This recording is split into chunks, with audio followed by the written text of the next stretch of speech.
Here's a 2010s model I bet you didn't know existed.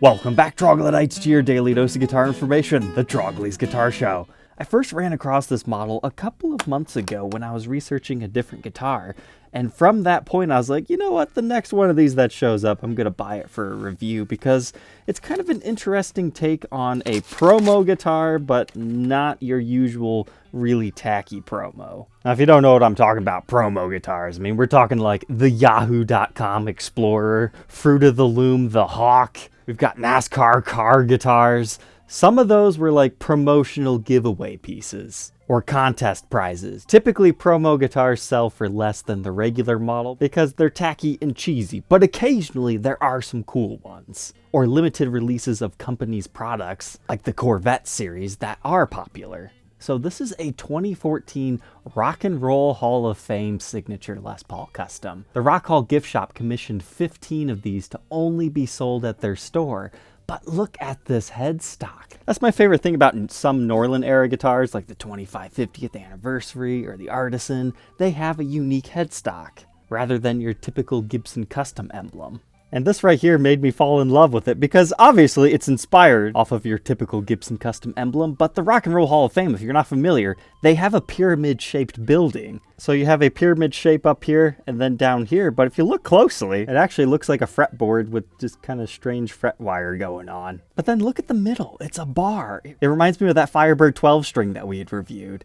So unique peghead veneer, kind of a tacky truss rod cover, and a special 12th fret inlay that you could probably steel wool that off if you really wanted to. Is that all that's special about this one? Not quite.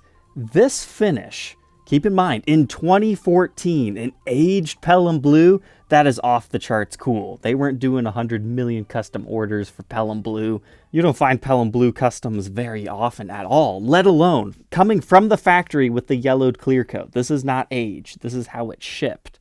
So it has that slight green tinge to it, but you'll notice we do have a special medallion back here. And then we've got a special serial number, RRHOF for Rock and Roll Hall of Fame, the year of production 2014, and this one's number 11 out of 15. Next up, we've got chrome hardware. You don't find that on a custom as often.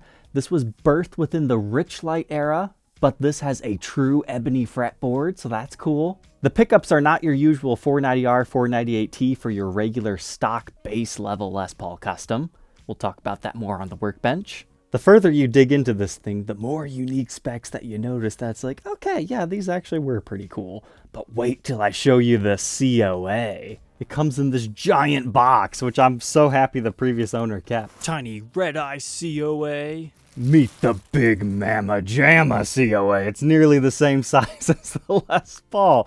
That is fantastic. So once again, Rock and Roll Hall of Fame. But look, on the back, it actually does have the Gibson custom. So you know it's not just something that the Rock Hall had made custom for these, but get a load of this.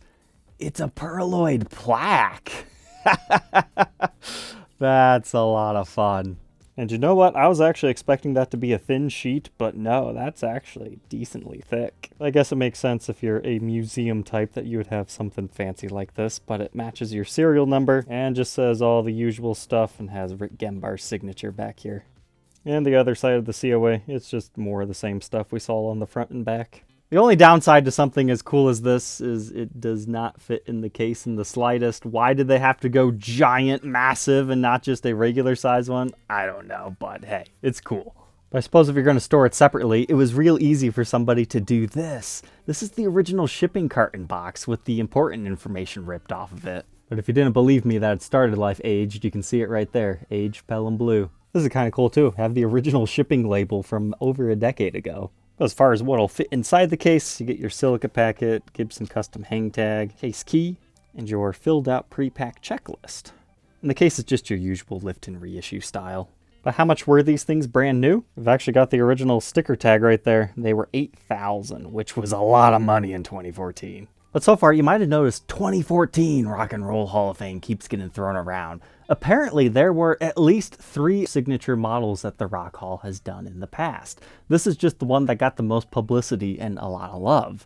Because if you go to the online articles, it says something about a 2013 release. Unfortunately, I cannot find it on the internet using the Wayback Machine, so if anybody knows anything about that release, please let me know. I even reached out to the Rock Hall and they knew nothing about it. But let's face it, this is like a retail shop. These were done over a decade ago. I'm sure they have a full new stack of employees. However, I was able to pull up the 2011 release. It's this interesting Les Paul Standard with gold hardware. They've got their whole pyramid on the front, but it's kind of an interesting gold and black finish where it's just silhouetted on it. But then they deck it out with a TP6 tailpiece. That's cool for 2011. And an ABR1 bridge.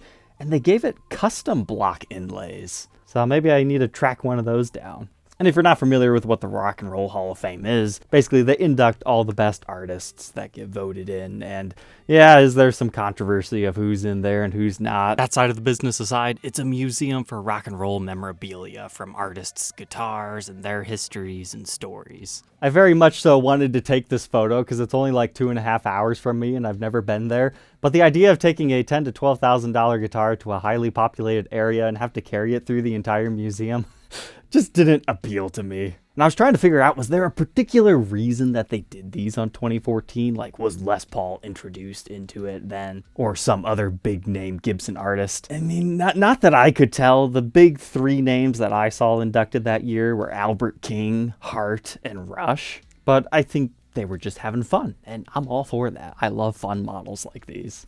So to learn more about the Rock Hall Les Paul Custom, let's go ahead and throw it on the workbench to take an individual look at its parts and specs to see if we find anything else special.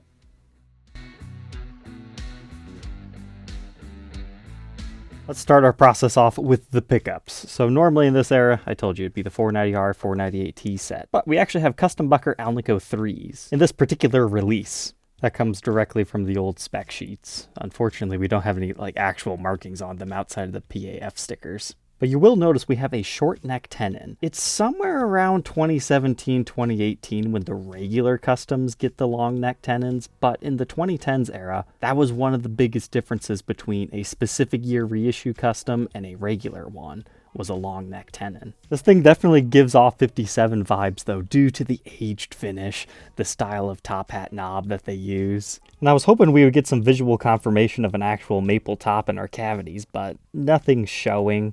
But if you get it in the angle just right, you can see a 2-piece center seam line right here. I do believe this to still have the maple top. The other way you can kind of tell is the hog tops. They usually have more of a lacquer sink effect just due to how grainy the wood is.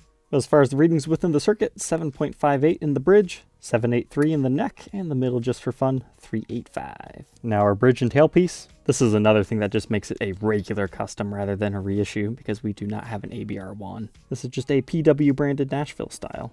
And it's a full weight tailpiece rather than lightweight aluminum. I'd say this looks pretty good without a pick guard. But here's a quick peek at the stock one anyways. It still has the Gibson custom sticker on it. An owner could easily remove that if they wished. You can see where the pickguard's kind of matted over the finish right there. But they didn't do anything crazy with our binding outside of doing the yellowed clear coat. It's still your regular 7-ply. So moving on from our mahogany body with maple top, we've got the mahogany neck with, once again, the ebony fretboard. So the Richlight era is 2011 through early 2019 before they bring ebony back. So I find it fun to document the models within that season that still happen to get ebony. And they did a fantastic job sanding this super smooth. I don't see tons and tons of tooling marks either. But here's a closer look at that special inlay. Reads Rock and Roll Hall of Fame Museum. But otherwise pretty standard. 12-inch fretboard radius, 24 3/4-inch scale, 1.67-inch nut width, 2.07 at the 12th.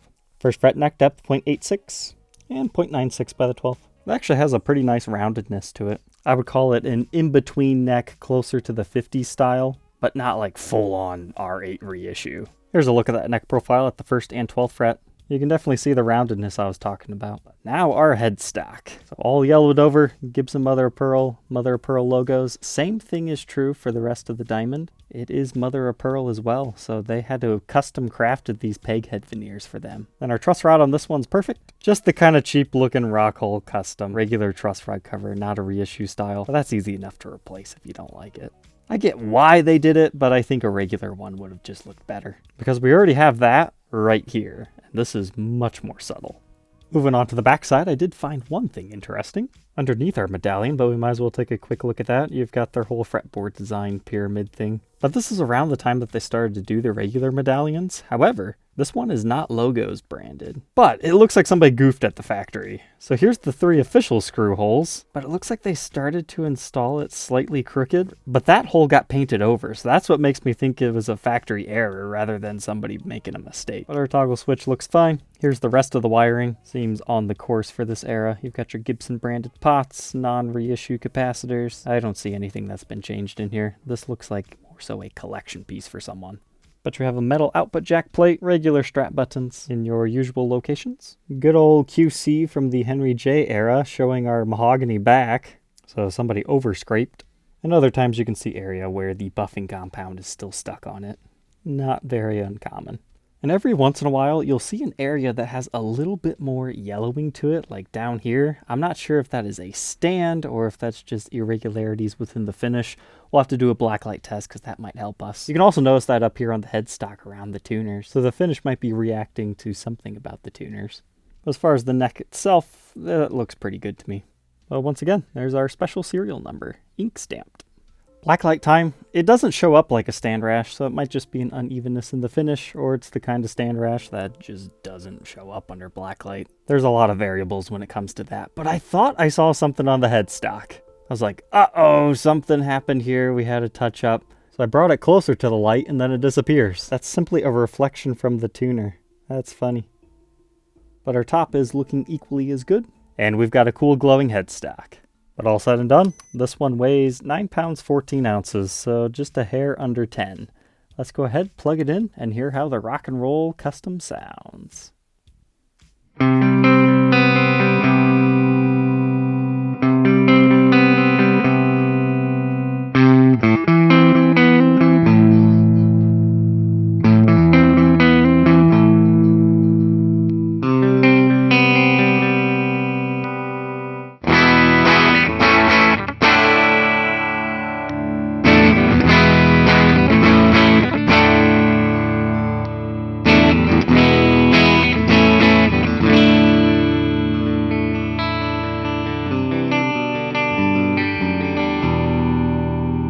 So far, I've got to say the middle position's my favorite.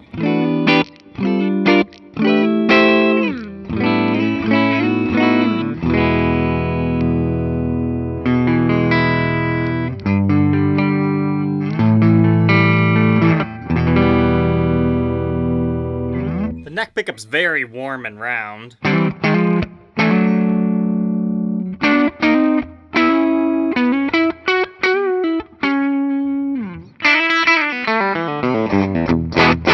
Let's kick on some dirt.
So there we go, the Rock and Roll Hall of Fame aged Pelham Blue Les Paul Custom from 2014. What are my final thoughts?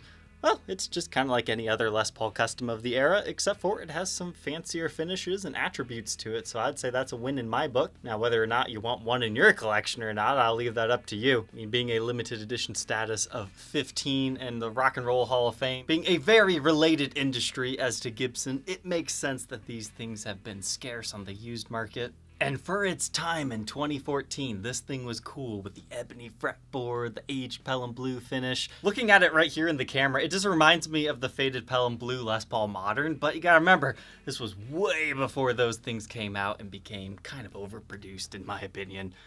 but this on a custom was a lot of fun. So I hope you enjoyed. Don't forget to like, comment, and subscribe, and we'll catch you guys tomorrow on the next one. Take care.